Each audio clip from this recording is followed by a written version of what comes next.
Olá, boa tarde, estamos chegando, o programa Gente que Fala está no ar, meio-dia em ponto, eu sou o Mauro Friesman, nossa audiência nos acompanha pela Rádio Trianon, AM 740 de São Paulo, e pela Rádio Universal, AM 810 de Santos. Estamos simultaneamente nas redes sociais, no Instagram, no Facebook e também no nosso canal no YouTube. Siga a gente, curta, compartilhe os nossos conteúdos, interaja com o programa. O número do WhatsApp é o 973350038, de novo, 973350038. Não se esqueça de marcar a hashtag Programa Gente que Fala ao longo das suas interações nas redes sociais. Pessoal, hoje é quinta-feira, já é tradição, edição do Gente do MPD que Fala, é uma parceria nossa com o movimento do Ministério Público Democrático e o apoio da CBDL, a Câmara Brasileira de Diagnóstico Laboratorial. E para essa nossa conversa de hoje, para análise, para o debate dos temas propostos aqui, vamos colocar então a nossa bancada em campo, vamos formar o nosso time. Primeiramente, doutora Liliana Buff, procuradora de Justiça, associada do MPD, o Movimento do Ministério Público Democrático. Tudo bem, procuradora? Seja bem-vinda. Tudo bem, boa tarde, Mauro, boa tarde a todos os participantes, aos ouvintes, sempre um prazer participar com essa bancada, sempre ilustre. Muito obrigado pela presença. Eu chamo agora o Carlos Eduardo Gouveia, presidente executivo da CBDL, Câmara Brasileira de Diagnóstico Laboratorial. Gouveia, seja bem-vindo mais uma vez ao Gente que Fala, tudo bem? Tudo bem, Mauro, muito obrigado. É sempre um prazer e uma honra estar aqui junto com uma bancada tão distinta. Será um prazer debater diferentes temas hoje. Muito obrigado, Gouveia. Também aqui no nosso time de hoje, doutora Dione Almeida, advogada, especialista em Direito do Trabalho e Direito Empresarial. A doutora Dione é presidente da OAB Miracatu e diretora suplente da Federação Nacional dos Advogados. Doutora Dione Almeida, tudo bem? Seja bem-vinda. Boa tarde, Mauro. Boa tarde a todos aqui presentes. Boa tarde aos ouvintes. Obrigada. Completando o nosso time, doutor José Maurício Conte, juiz de Direito Aposentado, professor de Direito Financeiro da USP. Tudo bem, professor? Seja bem-vindo. Tudo bem, Mauro. Muito obrigado. Satisfação, parabéns pelo programa, Rádio Trianon, e pela escolha das pessoas que estão na bancada. Todas estou conhecendo aqui hoje e vai ser uma satisfação poder dar uma colaboração e participar do debate. Muito bom. Então, 12:03 agora, vamos ao nosso primeiro assunto. A imprensa francesa tem dado destaque ao assassinato de João Alberto Silveira Freitas, no supermercado da rede francesa Carrefour, em Porto Alegre. O jornal Le Monde destacou que o Carrefour está sendo chamado de assassino em todo o Brasil e que há uma petição online com mais de 16 mil assinaturas defendendo o boicote à rede e o fechamento da unidade onde Beto Freitas foi morto. Todos os dias a imprensa noticia novos escândalos do Carrefour, atos cotidianos de racismo, espancamento de negros, casos de tortura e até acusações de estupro cometidos por agentes de segurança, aponta o jornal francês Le Monde. Doutora Dione, eu começo com você esse assunto. Como é que o direito do trabalho observa todos esses aspectos aqui elencados pelo jornal Le Monde, atos cotidianos de racismo, espancamento de negros, casos de tortura e até acusações de estupros cometidos por agentes de segurança. E, claro, notadamente, o fato envolvendo a morte do Beto Freitas. Inicialmente, nós temos que lembrar que para cada 10 anos de história do Brasil, nós temos 7 de escravidão e 3 de uma falsa abolição. O negro ele ainda não foi incluído nesse processo democrático.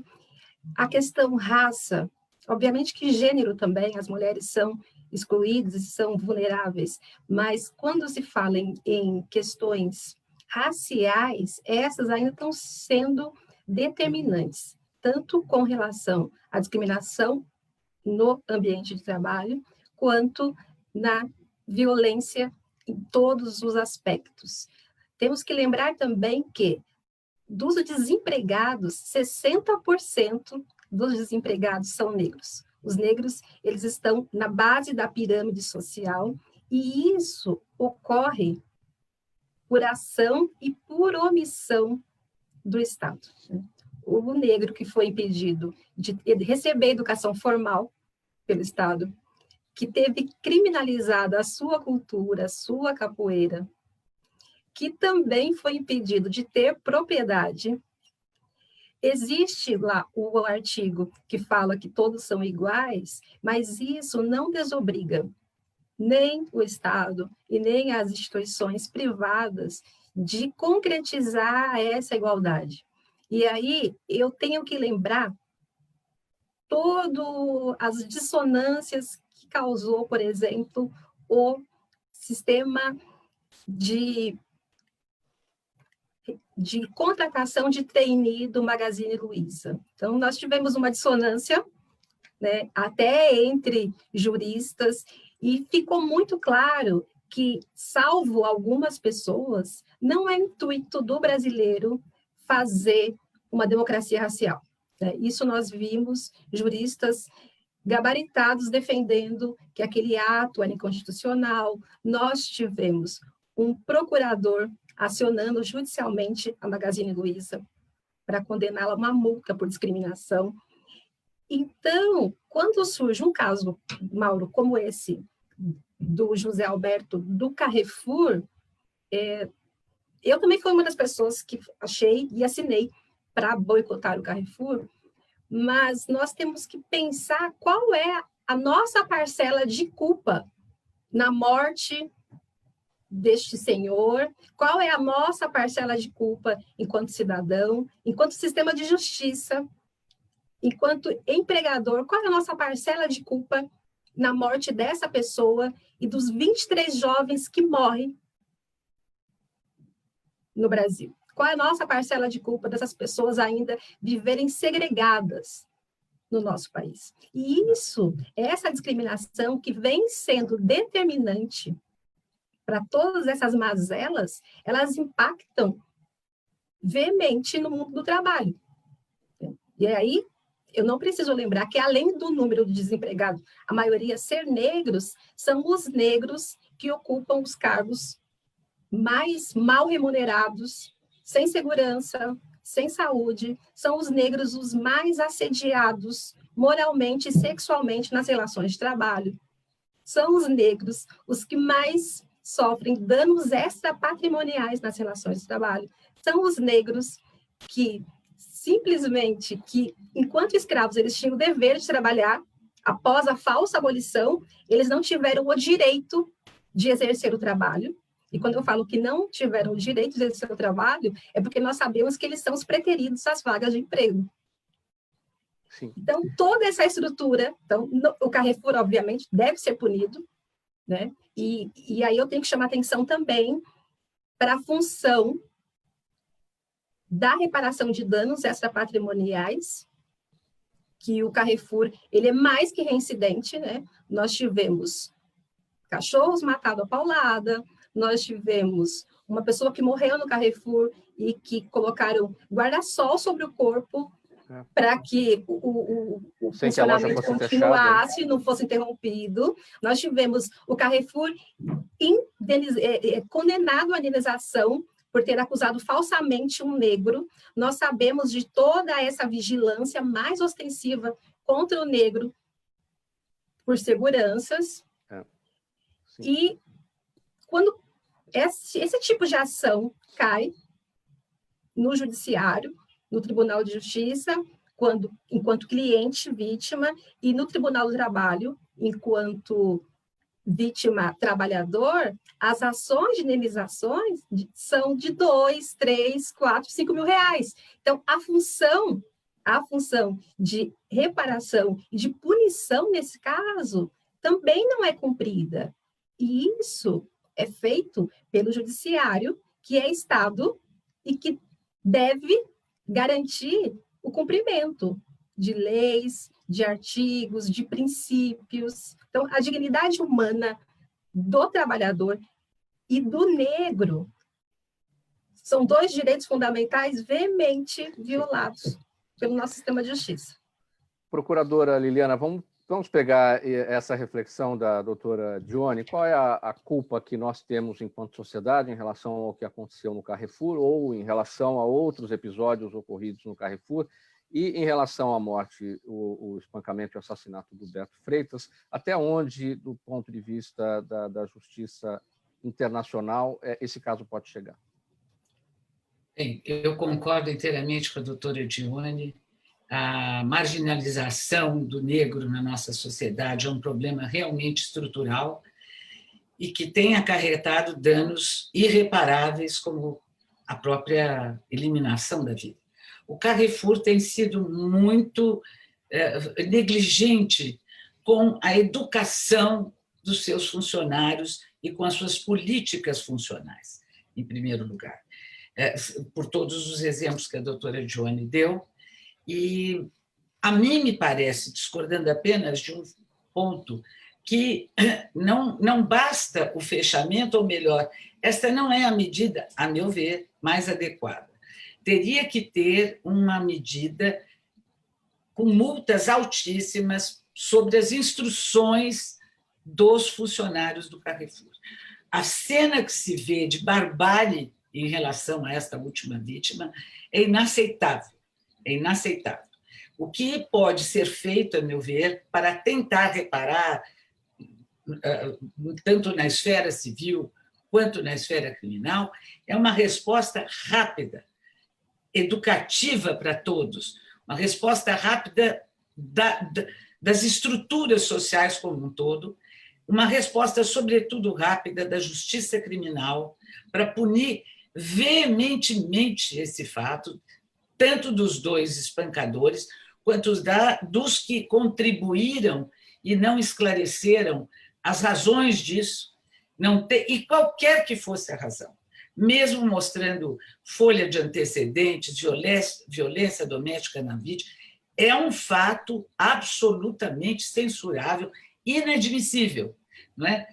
Agora, espero que o Brasil dê uma resposta adequada, sem embargo das esferas internacionais, seja o Tribunal Penal Internacional em relação aos responsáveis pelas políticas de relações humanas no Carrefour, os responsáveis ou outras instâncias defensoras dos direitos humanos internacionais, porque teria que ser algo muito pedagógico para que isto cesse, não só diminua, cesse definitivamente.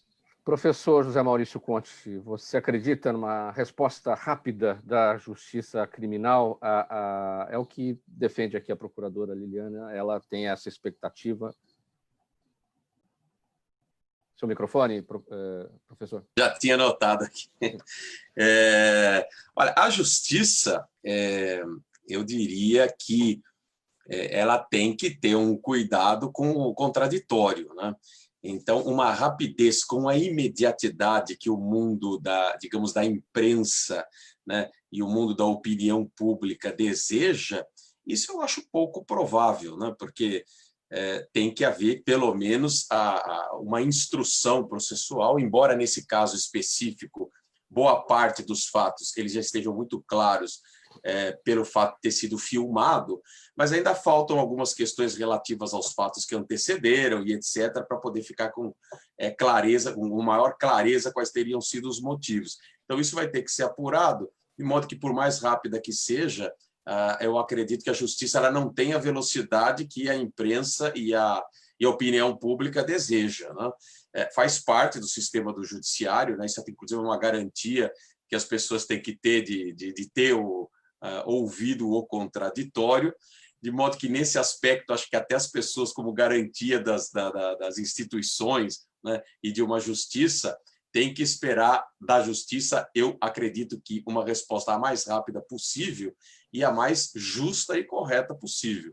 Agora, infelizmente, a justiça nem tem como, né, acompanhar o interesse da velocidade que a imprensa e a opinião pública espera, de modo que, nesse aspecto, eu não acredito que vai haver uma resposta em termos definitiva, né, com essa velocidade que as pessoas desejam. Mas acho que isso faz parte do sistema de justiça, né? Gouveia, resposta rápida e justa. Qual que é a sua expectativa? Eu acho que, na verdade, as empresas têm que assumir a sua responsabilidade social e serem muito mais justas no trato com o consumidor, com a população. Questão de treinamento e capacitação interna, isso é o mínimo que deveria ter. A resposta tem que ser imediata e o impacto numa empresa como o Carrefour, por exemplo, é imediato. Hoje, a mídia social ela tem uma resposta muito mais ágil do que a própria justiça poderia um dia, quem sabe, ter. Então, acho que é uma questão até de sobrevivência. Se as empresas não repensarem a sua relação com os diferentes atores, stakeholders, na verdade, elas vão sofrer um impacto muito maior e pagar um custo muito maior por inoperância, ineficiência, inabilidade de lidar com temas sensíveis como esses. Acho que é um novo modelo que deve ser repensado na relação com todos os atores.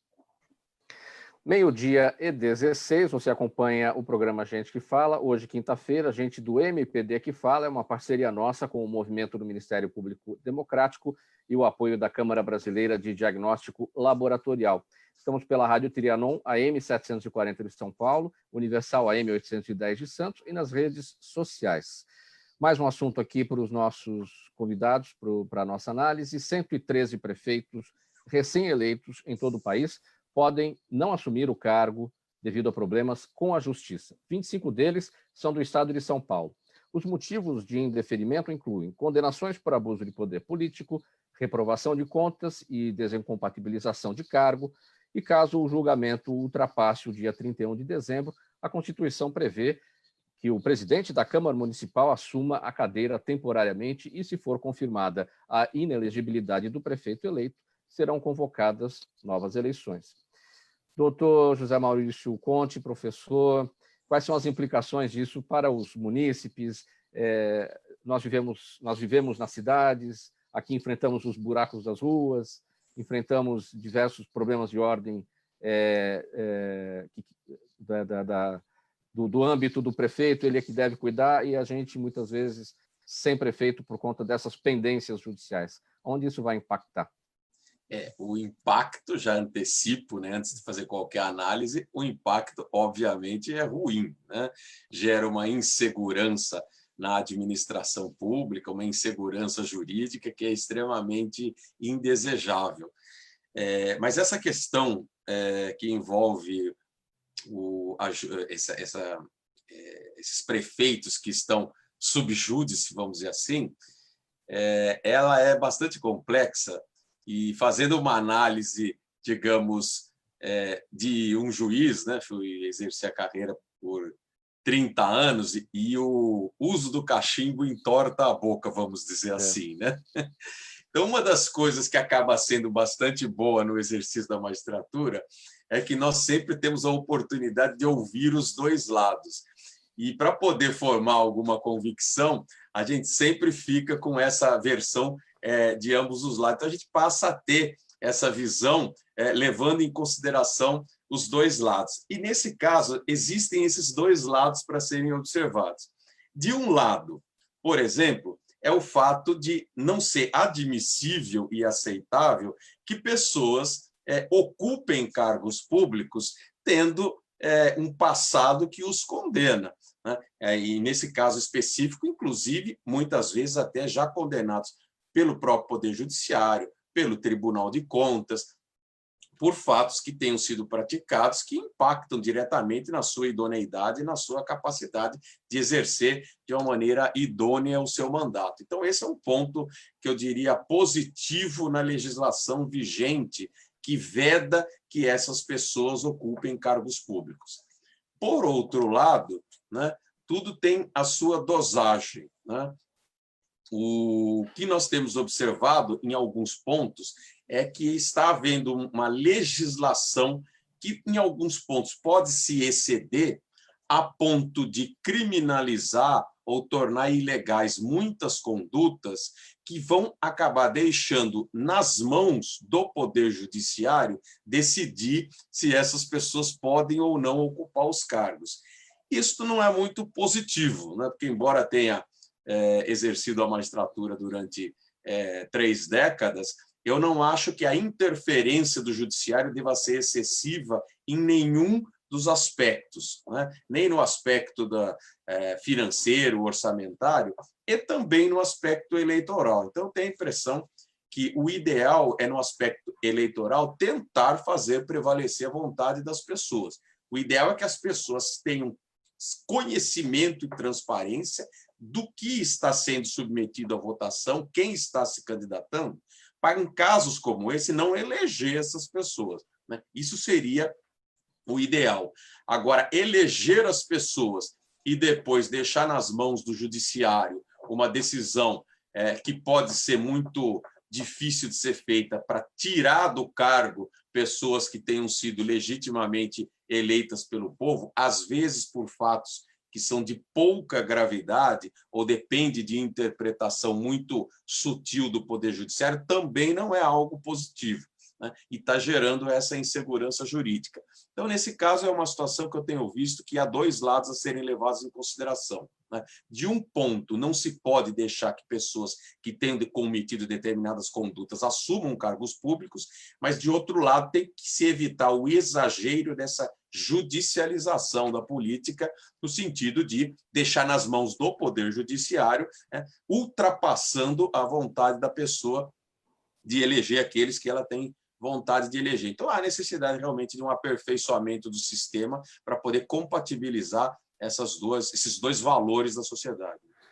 Procuradora Liliana, nesse tema tem algo contraditório aí. Nós temos eleições seguras, temos urnas eletrônicas, a gente teve a oportunidade agora de fazer essa comparação novamente, né, com o que aconteceu nos Estados Unidos, toda aquela complexidade que eles têm para a eleição do presidente. E aqui a gente rapidamente já sabe o que está acontecendo, quem foi eleito, com segurança.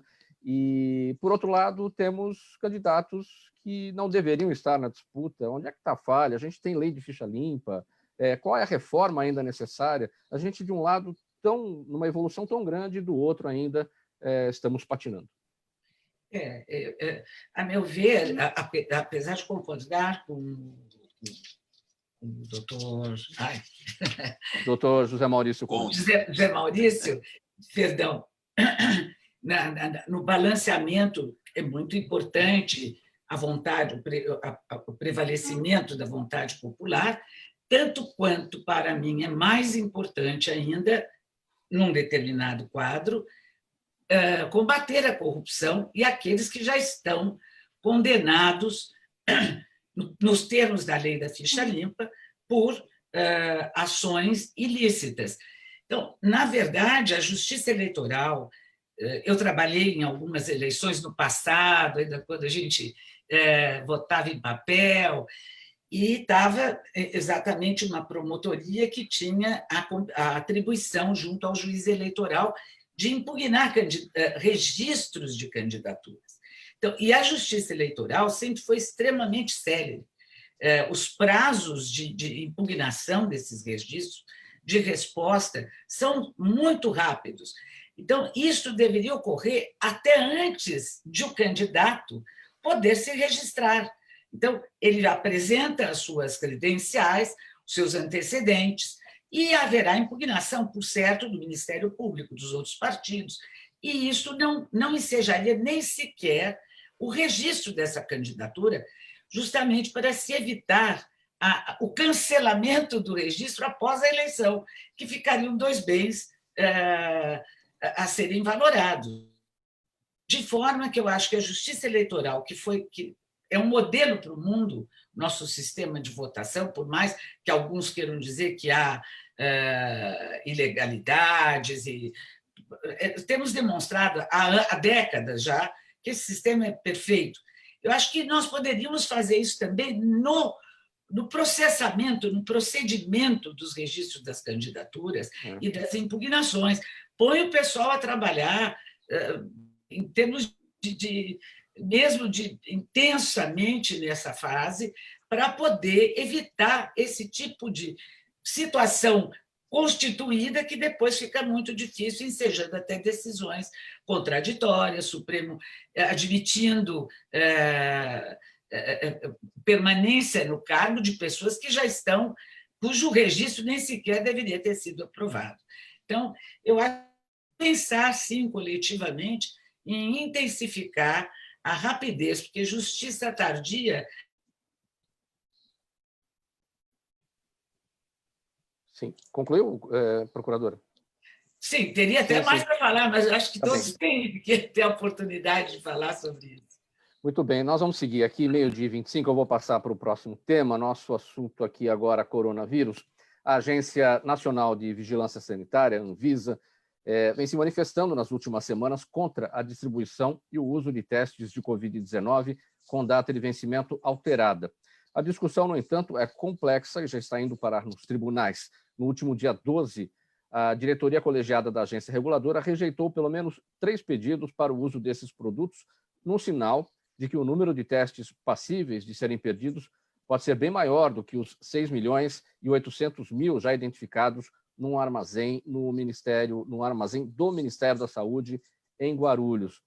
Gouveia, inicialmente, a gente acho que precisa, para quem não está acompanhando esse assunto muito de perto, explicar o que são esses testes com data de vencimento alterada. Dá a impressão que, data venceu e alterou e prorrogou, no primeiro lugar. E esse número, 6 milhões, a própria CBDL, por entrevistas que você já deu, apresenta um número que pode chegar a 15 milhões, não é isso? Isso. Mauro, esse tema é extremamente importante, ainda mais nesse momento de uma possível segunda onda, ou, no mínimo, de um repique da primeira grande onda da pandemia do coronavírus. Quando, lá em março, o problema começou a se aproximar do Brasil, já estava na Ásia, a Europa já estava tendo, na Itália, principalmente, os grandes casos, a CBDL, juntamente com a Anvisa, trabalhou numa saída para ter acesso aos produtos que estavam sendo desenvolvidos. Os produtos tinham sido, na verdade, desenvolvidos e lançados naquele momento e estavam chegando, mas ainda com poucas informações, até porque eram novos. Para não bloquear a entrada desses produtos e, na verdade, já usar aquelas informações disponíveis, a Anvisa criou uma legislação específica, como se fosse um registro de autorização emergencial de uso, um registro provisório, que daria uma validade cartorial de pelo menos 6 meses. E a empresa, podendo, e assim que tivesse novos estudos de estabilidade, apresentaria, então, para a Anvisa, e a estabilidade permitiria uma validade maior, 12, 18, até 24 meses, que é o normal para esse tipo de produto, acima de 12 meses. O grande problema é que a demanda estava altíssima, a expectativa só do Ministério era de testar 46 milhões de pessoas, o setor privado teria quase um volume igual, e as fábricas não davam conta. Então, as encomendas foram sendo feitas. O tempo de resposta não era tão imediato, então o produto começou a chegar. Infelizmente, a testagem no Brasil não seguiu aquela primeira indicação. Então, muitos produtos se avolumaram nos estoques, foram sendo usados, sim, porém não naquele volume, e a grande questão é que a embalagem de todos eles trazia aquela validade de 6 meses, que era determinada pela RDC 348 da Anvisa. Não significa que esses produtos, especificamente esses, estariam fora de condições de uso, com baixa qualidade, nem nada. Eles tinham uma validade cartorial e que as empresas, em função disso, começaram a solicitar, com base nos novos estudos apresentados, uma extensão dessa validade. Ou seja, um pedido de esgotamento de estoque de forma controlada, rastreada e tudo mais. O que é a validade cartorial, Gouveia? Diferente da validade que a gente conhece, impressa ali no produto? Então, quando a gente fala validade cartorial, ela não foi baseada em estudo de estabilidade, ela foi pelo princípio da precaução, a Anvisa estava até correta de adotar esse princípio, ela falou, vou considerar uma validade de forma conservadora relativamente baixa, de 6 meses. Agora que nós temos estudos de estabilidade, é possível ter um olhar até mais adequado para esse tema e propor, aí sim, de uma forma controlada, responsável, um esgotamento desses estoques, até para não se perder o produto. Mauro, nós estamos falando, no caso do Ministério, de quase 7 milhões de testes de PCR, que é caríssimo. No setor privado, nós temos as várias tecnologias. Tem teste rápido, tem teste laboratorial de eletroquimiluminescência, tem o próprio PCR. Nessa brincadeira, nós estamos falando de quase R$1,5 bilhão de reais em estimativas conservadoras de produtos que, se não tiverem essa autorização controlada, responsável, para esgotamento de estoque, que deveria ser dada pela Anvisa, os produtos terão que ser incinerados. e nós temos, vocês sabem, quantas pessoas esperando nos postos de saúde ou mesmo nos laboratórios para serem atendidas com um teste que é essencial. É sempre importante lembrar que o teste precoce e preciso, ele permite uma terapia muito mais adequada, o acesso à terapia mais eficaz. Né? E 70% das decisões médicas são lastreadas, de fato, em diagnóstico. Né? Agora, a expectativa é que esses produtos, de fato, se percam. Foram pelo menos 3 pedidos de uso desses produtos que isso tudo foi rejeitado pela Anvisa. A questão é, de fato, complexa, porque a Anvisa, áreas técnicas e até a própria diretoria já tinham encontrado um caminho regulatório adequado para isso. Então, já estava tudo praticamente encaminhado para uma solução correta. A Procuradoria da Anvisa, que infelizmente não teve condição de participar dessas discussões, foi extremamente legalista e foi por uma visão de que não seria possível.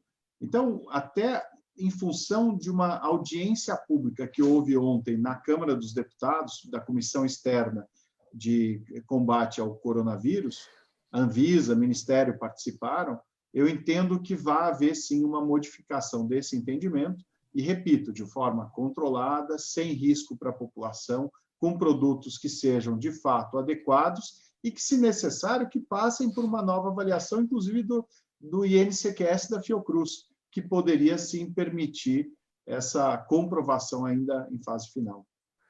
Agora, Gouveia, por que nós chegamos a esse ponto de um estoque de 15 milhões de testes, 7 milhões do governo, do poder público, e outros 8 milhões das entidades particulares, quando, desde o começo, a Organização Mundial da Saúde falava em testar, testar e testar?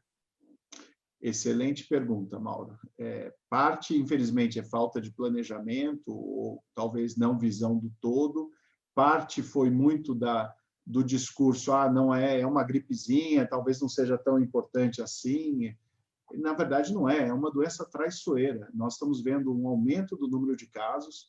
A testagem, por exemplo, em farmácia, que foi uma das alternativas até para aumentar o acesso, ela aumentou consideravelmente nesses últimos dias. Os laboratórios também. A prevalência já está subindo, em média, mais de 14% a 15% nos grandes centros. Se for para a periferia, é acima disso. E cada pessoa responde de uma forma. Pessoas jovens, aparentemente saudáveis, estão sendo entubadas. Né? Outras, que teoricamente teriam algumas outras comorbidades, obviamente têm mais risco, mas às vezes passam incólumes. 80% das pessoas são, de fato, assintomáticas, mas aquelas que são sintomáticas sofrem muito. Então, a importância de testar ela é fundamental, ela dá uma informação, primeiro, para tranquilizar a própria pessoa, o paciente, ela permite um controle da dispersão da pandemia, ou seja, você tem uma pessoa confirmadamente positiva, teste os contatos. Não adianta, tenho medo do suave, teste, tem que testar. Se tiver positivo, a gente controla, a gente evita que isso fique se alastrando. Tá? E festas, a gente está vendo, os jovens não aguentam mais ficar em casa, então tem festa, tem balada, cuidado com isso. É aí exatamente que o vírus se aproveita e espalha rapidamente. Me permite fazer uma pergunta?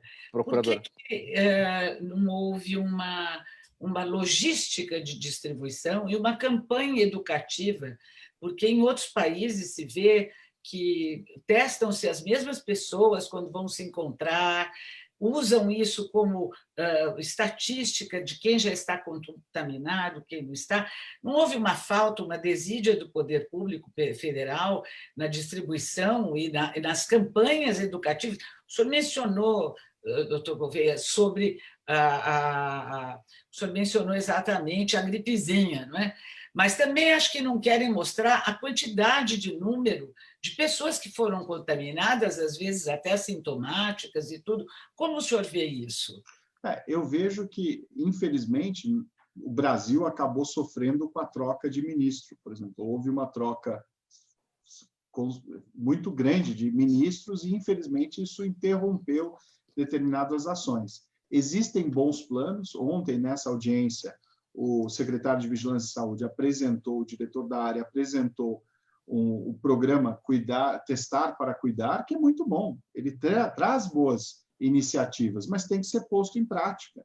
Então, o que nós esperamos é que a atual gestão do Ministério, de fato, consiga colocar isso em prática e use como ferramenta disponível a sociedade civil.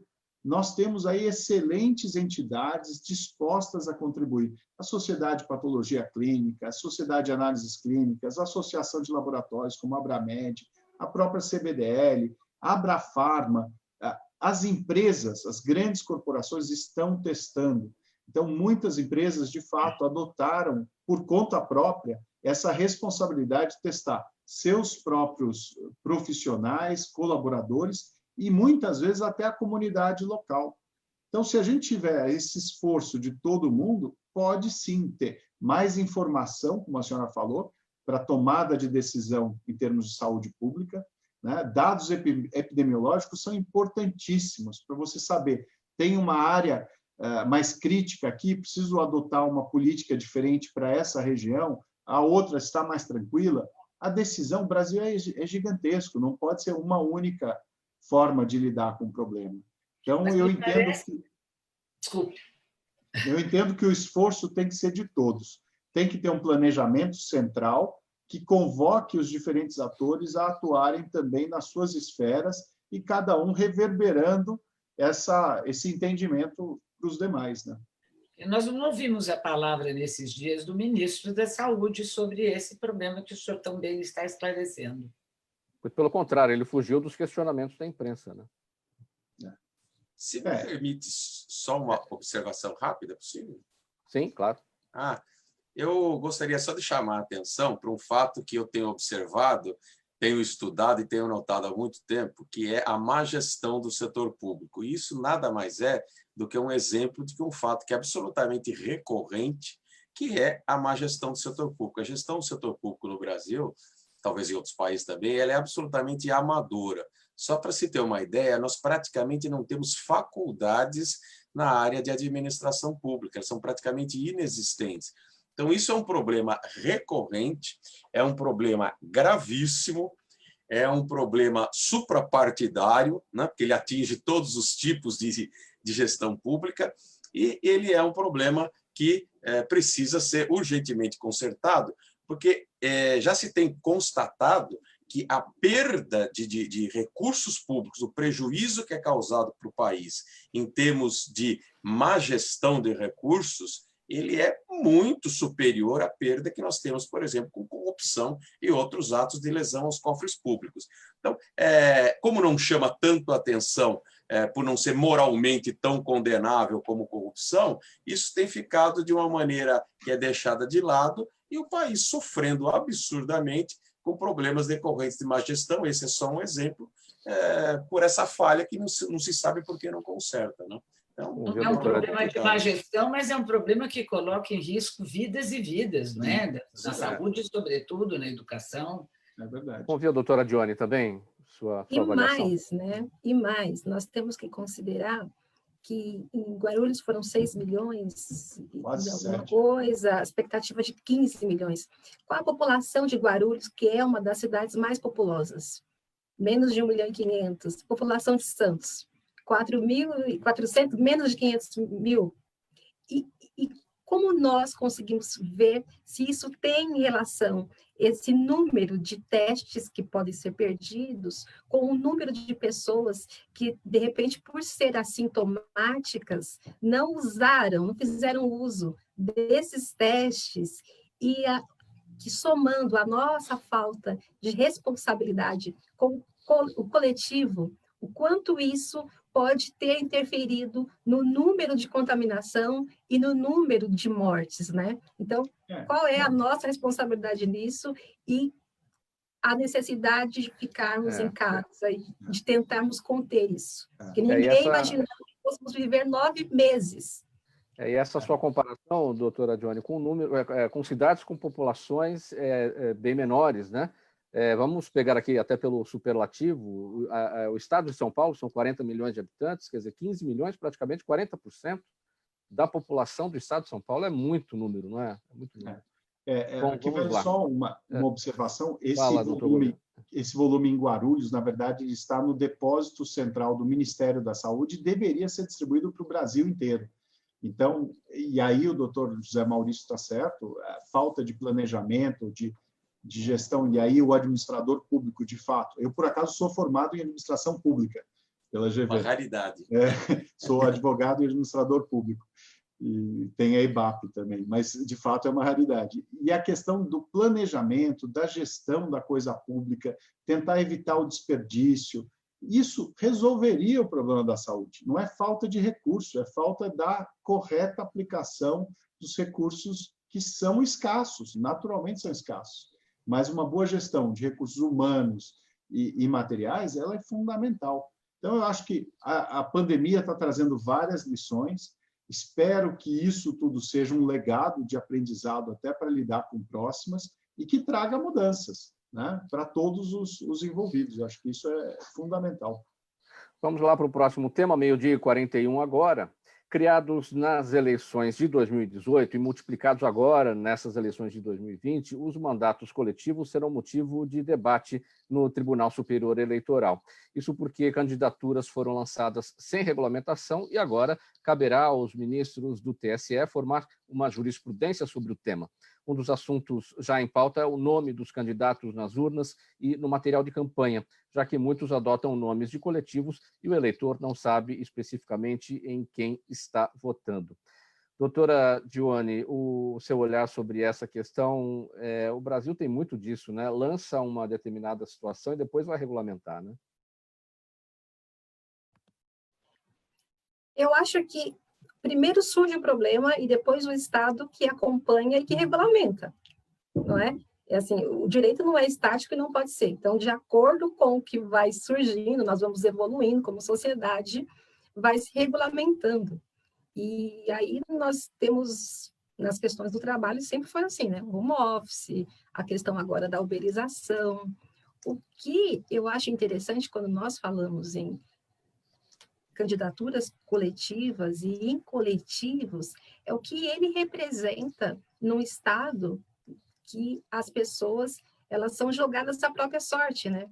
E, então, eu acho que mais que a gente ficar pensando quem vai assumir ou não, o Estado vai regulamentar, é um problema que está aí para o Estado fazer, mas o papel dos coletivos nessas vidas, na vida dessas pessoas, e aí eu tenho que chamar a atenção, por exemplo, para os coletivos femininos, né? Para os coletivos femininos, para os coletivos femininos negros, que têm sido responsável por salvar vidas e salvaguardar direitos. Eu penso que é um caminho que não tem volta, principalmente porque o Estado não faz, né? O Estado nunca fez, o Estado marginaliza, coloca, depois deixa toda uma classe ou toda uma raça agonizando. Vamos pensar o seguinte, vamos analisar sobre o seguinte aspecto. No Brasil, muita gente sequer se lembra, às vezes no dia seguinte, no candidato que votou na própria eleição. É mais fácil se lembrar daquele voto no executivo, mas nem no executivo, muitas vezes, o eleitor se lembra em quem votou, muito menos nos parlamentares. Levando isso em consideração, será que a sociedade brasileira tem um entendimento sobre o que é o mandato coletivo? Quem está à frente do mandato coletivo? Como é que funciona o compartilhamento com as demais pessoas? A gente tem que fazer um trabalho muito grande de conscientização do eleitor em relação a isso. Nós temos que fazer um trabalho, na verdade, não é só com relação a isso, nós temos que fazer um trabalho com relação a qualquer tipo de educação em todas as esferas do Brasil. E aí eu volto no tema anterior com relação à inelegibilidade de alguns candidatos. Nós não temos educação, nós não temos conhecimento jurídico para entender que aquela pessoa é inelegível e nós não temos maturidade política para entender que essas pessoas, se são inelegíveis, é porque certamente elas não são as melhores opções. E aí, quem é que se beneficia com um Estado tão fracassado com relação à democracia e com relação à educação? Os maus políticos. Então, o negócio é feito para não dar certo. Porque a partir do momento que nós tivermos educação de qualidade, esses temas aí vão ser totalmente superados. Professor Conte, sua avaliação. É curioso como a realidade sempre traz questões novas, né? Essa questão dos mandatos coletivos é uma criatividade, um fato novo e bastante interessante, né? Eu não descarto que isso venha a ser uma nova forma de fazer política. Começa, como sempre, de uma maneira natural e espontânea pela sociedade, e o direito, como usualmente acontece, ele sempre vem atrás dos fatos para regular os fatos, né? Então, essa situação hoje nós temos de uma situação de fato, que apareceu agora, para mim foi novidade nessas eleições, de uma nova possibilidade de candidatura em termos coletivos. Hoje é evidente que isso vai ser tratado de maneira informal, né? As pessoas que estão votando nos coletivos acho que têm que estar cientes de que não há uma garantia de que vai haver um exercício coletivo do mandato, isso é uma promessa, né? Um compromisso feito entre os candidatos que se candidatam dessa forma, porque não há uma regulamentação a respeito disso. Quem vai se eleger efetivamente é aquele que vai colocar o seu nome oficialmente na urna e no mandato eleitoral. Mas, como é uma novidade que tem possibilidades de ser interessante, seria razoável, né, que a Justiça discutisse esse assunto, né, que a Justiça não, que a sociedade discutisse esse assunto e o Poder Legislativo entendesse qual é a melhor forma de regulamentar para permitir que esse fato possa ser efetivamente uma realidade concreta e juridicizada, né? Nós tenhamos uma regulamentação de uma ideia que não deixa de ser uma ideia interessante, pode permitir que as pessoas consigam efetivamente exercer a política de uma forma diferente. Então, vamos aguardar o Poder Legislativo se manifestar sobre isso. Pessoal, vamos para mais um tema aqui. Fala, doutora. Não, eu não queria atropelar. Pode, se não houver tempo, nós deixamos para outro. Bem brevemente, aí eu passo rapidinho pelo último tema e ainda temos as perguntas da nossa audiência. Bem brevemente, doutor. Pode seguir. Não, eu não sei se a estrada longa nos deixa mais conservadores, apesar de saber que os fatos antecedem as normas, sempre foi assim. Eu acho bem complexo esse tema do mandato coletivo, porque os partidos políticos deviam ser o foro de discussão entre os eleitos, os deputados, os nossos representantes. É uma novidade, mas ainda é uma novidade que apareceu na eleição passada, que precisa ter cuidado para não elegermos uma pessoa e acabar mudando, aquilo que você se propunha num programa de parlamentar. Então, eu acho isso um pouco perigoso ainda. Não que eu seja pela regulamentação, mas nós temos que ter segurança quando elegemos alguém, né? E isso pode mudar, é coletivo hoje com 3XY, e amanhã o Y por qualquer impedimento. Enfim, é um tema muito bom para se debater e a novidade é interessante. Pessoal, 12h49, este é o Gente do MPD que Fala, programa Gente do MPD que Fala, uma parceria nossa, o Gente que Fala com o Movimento Ministério Público Democrático e o apoio da Câmara Brasileira de Diagnóstico Laboratorial.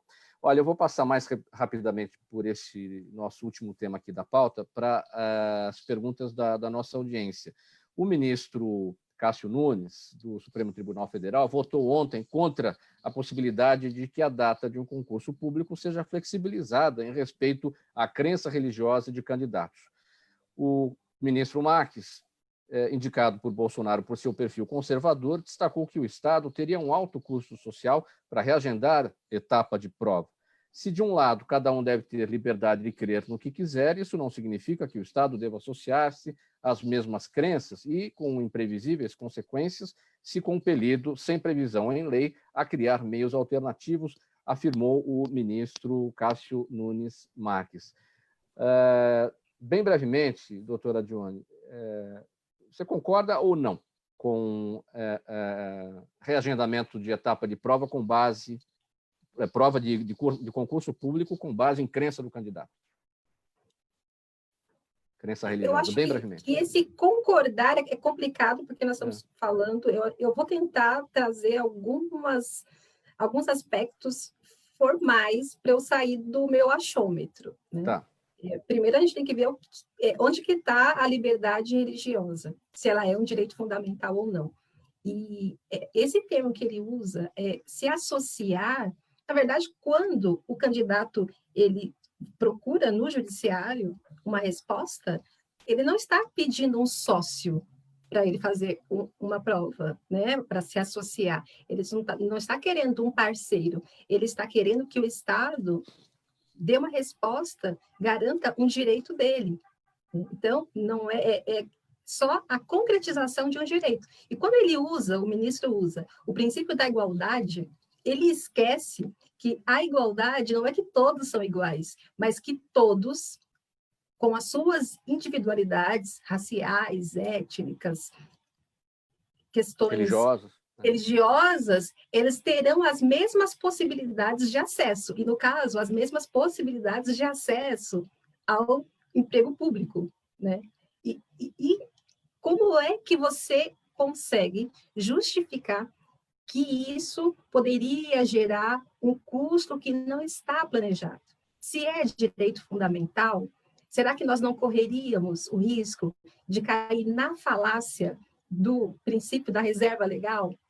Se a religião desse candidato é um direito inerente à sua própria dignidade, ela não teria que estar acima de tudo isso?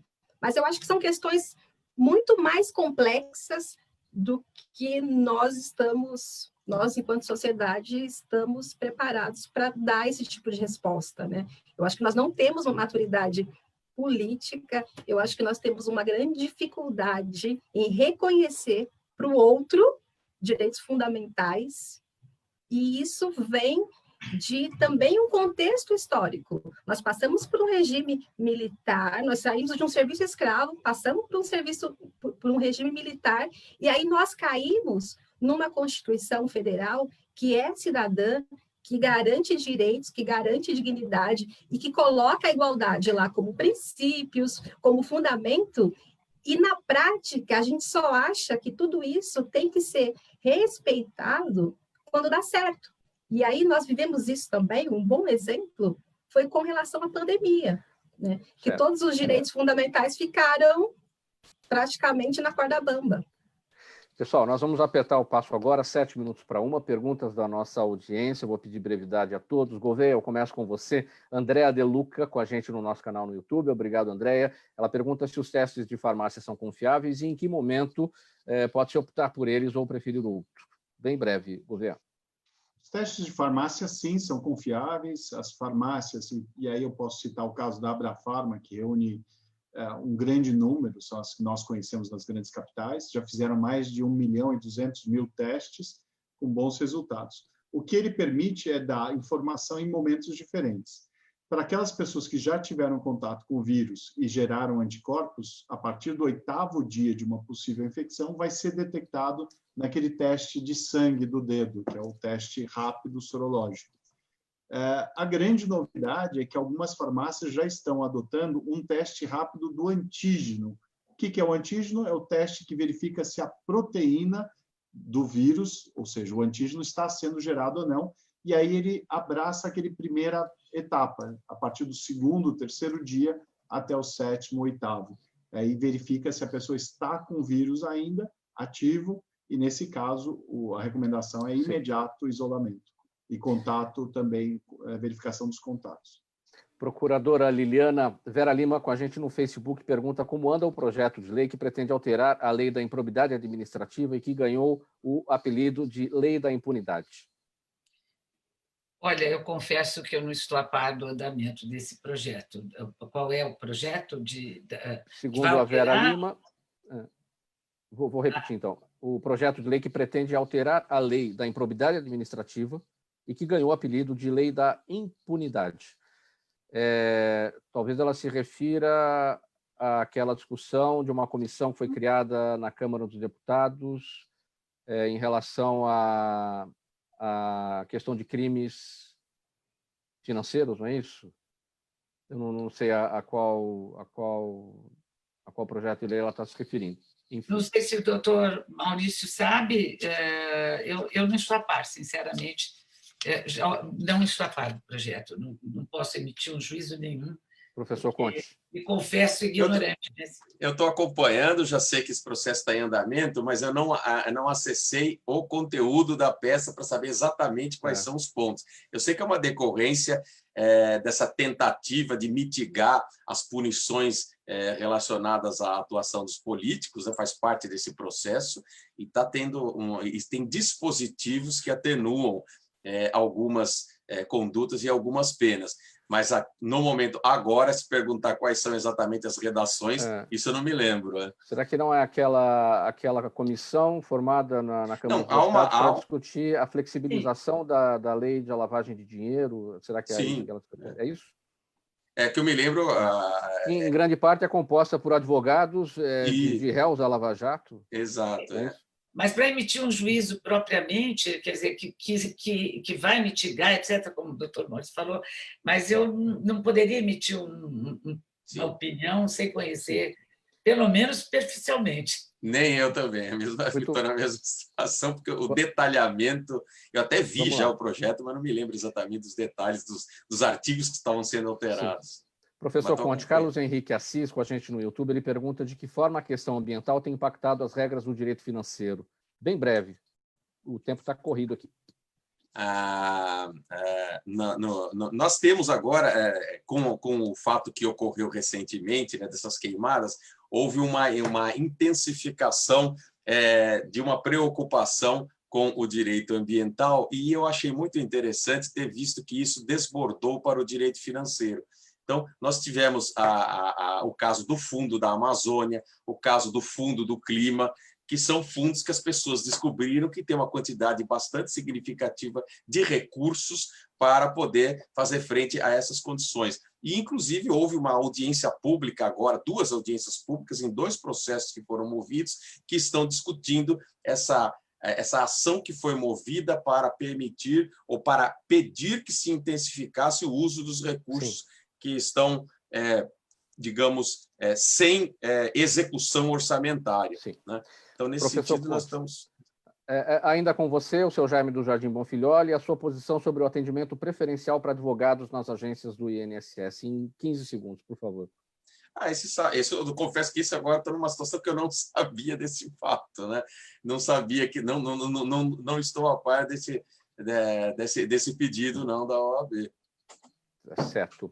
Mariana Corrêa com a gente no Instagram, pergunta, professora doutora Johnny, como é que ficou resolvida a questão da demarcação de terras indígenas em Miracatu, que no ano passado havia sido impedida por ruralistas com apoio de Renato Bolsonaro, irmão do presidente? Bem breve. Doutora Johnny? Não tenho conhecimento como ficou. Não. Eu tive conhecimento do fato, mas até então eu não sei. Bom, vamos lá, minha gente, meio-dia e 59, faltando 1 minuto para o nosso encerramento aqui. Doutora Johnny, 5 segundos para a sua despedida. Professora, doutora Johnny, 5 segundos. É isso, gente. Obrigada, muito obrigada pela atenção, pelo carinho e pela audiência. Gouveia, a palavra final. Obrigado a todos, foi um grande prazer, mais uma vez, de participar do Gente que Fala, com gente tão brilhante. Procuradora Liliana. Obrigada a todos, sempre debate construtivo, e a gente sempre tem que estar atrás do conhecimento para poder debater mais. Professor Conte. Obrigado, agradeço, foi uma satisfação conhecer todas essas pessoas e poder ter um aprendizado maior e ter dado uma colaboração para o público da Rádio Trianon e do Gente do MPD que Fala.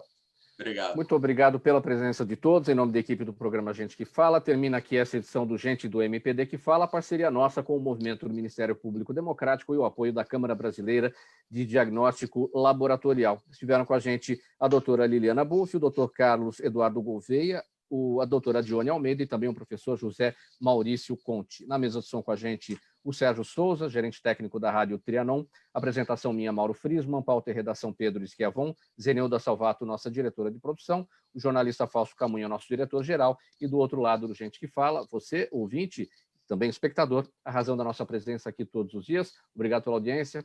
Até amanhã. Tchau, tchau.